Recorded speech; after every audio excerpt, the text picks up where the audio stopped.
Indonesia kalau mau baik, bereskan Polri. Polri beres, 70% tugas-tugas negara beres.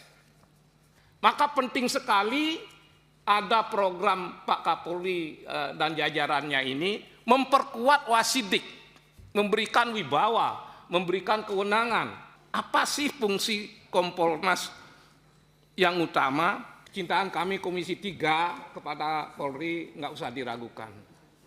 Dari penguatan peraturan, dari penguatan anggaran, dan lain-lain tidak perlu kita beberkan. Pak Kapolri dan jajarannya sudah paham. Ibu Mega juga, Ketua Umum kami, sangat mencintai Polri. Dan itu sebabnya salah satu apa yang dilakukan, pisahkan Polri dengan TNI. Oleh karena itu kami terus diberikan pesan, dukung Polri. Kalau perlu dukung habis-habisan karena dia benar. Kalau perlu kritisi sedikit-sedikit atau banyak juga boleh. Yang penting dalam rangka mencintai Polri. Itu pengantar. Supaya kalau nanti ada beberapa catatan kecil, itu tetap dalam konteks kecintaan kita pada Polri. Terbatasnya waktu menyebabkan saya menyampaikan 3 hal saja supaya bisa berbagi. Pertama, apakah reformasi kultur berkaitan dengan struktur?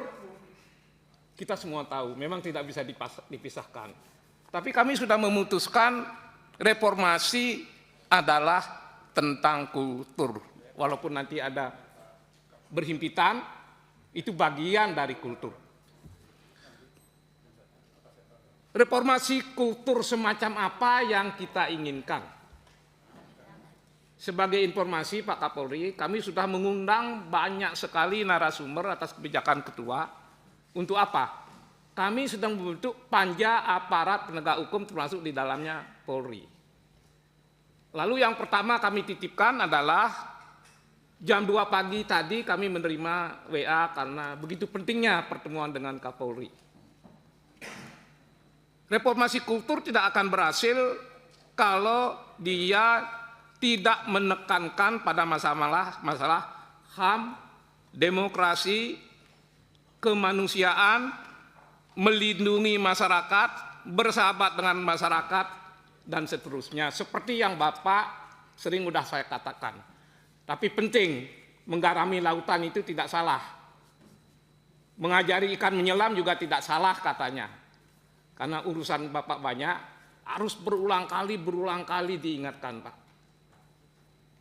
Jadi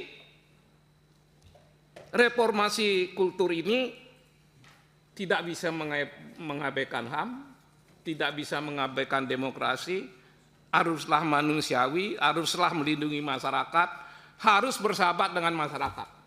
Untuk itu ada 2 pertanyaan yang kalau pertanyaan ini dijawab dengan baik itu akan meningkatkan citra. Kami memancing, meningkatkan citra kepolisian. Pertanyaan pertama biar nggak keliru karena ini titipan, saya baca saja.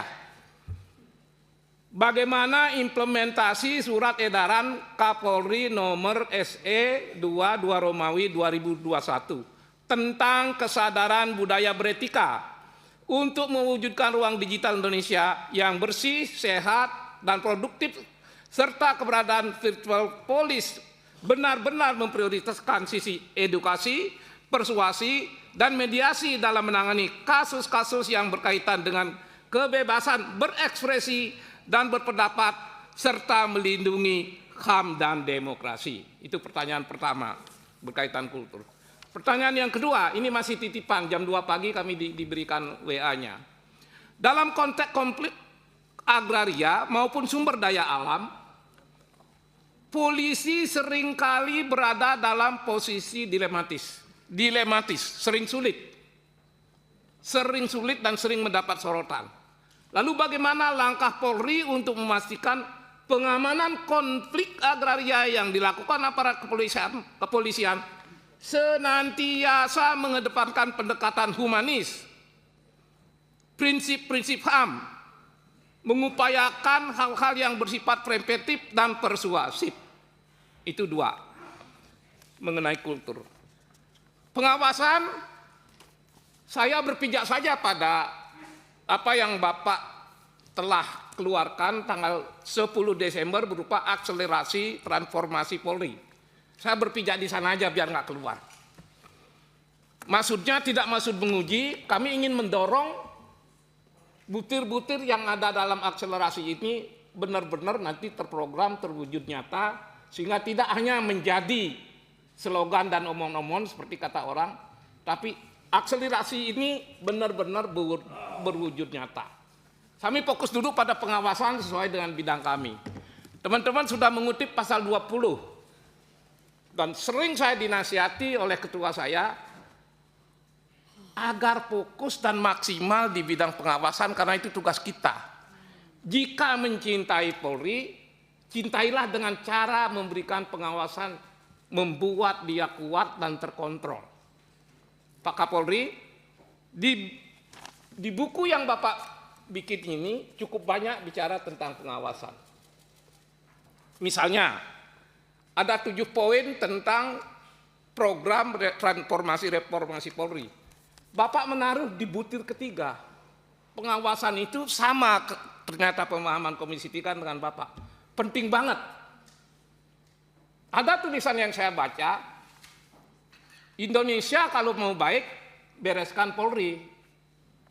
Polri beres, 70% tugas-tugas negara beres. Untuk membereskan Polri, lakukan pengawasan dengan baik. Jika 70% pengawasan ini berjalan baik, kita akan melihat wajah Polri ke depan sesuatu yang dapat kita harapkan. Itu sebabnya saya sepakat ketika ketua mengarahkan, tekankan pada pengawasan, jangan kemana-mana, karena itu tugas kita berdasar Undang-Undang Dasar. Lalu saya melihat di halaman 8, halaman 16, dan halaman 30 tentang pengawasan. Saya ikuti Bapak saja. Yang pertama, kami mulai dari halaman 8 sudah. Posisi penting pengawasan yaitu di poin 3. Saya beranjak pada masalah halaman 16. Ini yang Bapak buat pada tanggal 10 Desember 2025. Apa itu? Mengenai wasidik, Pak. Ini sudah tepat banget. Hanya saja memang wasidik yang begitu besar peranannya, masyarakat mengharapkan luar biasa. Sering sekali wasidik ini, mohon maaf, sudah bekerja tapi belum maksimal sesuai dengan yang semestinya. Maka penting sekali ada program Pak Kapolri dan jajarannya ini memperkuat wasidik, memberikan wibawa, memberikan kewenangan, agar penyidikan itu berjalan benar-benar baik kalau tidak sempurna. Harus gitu.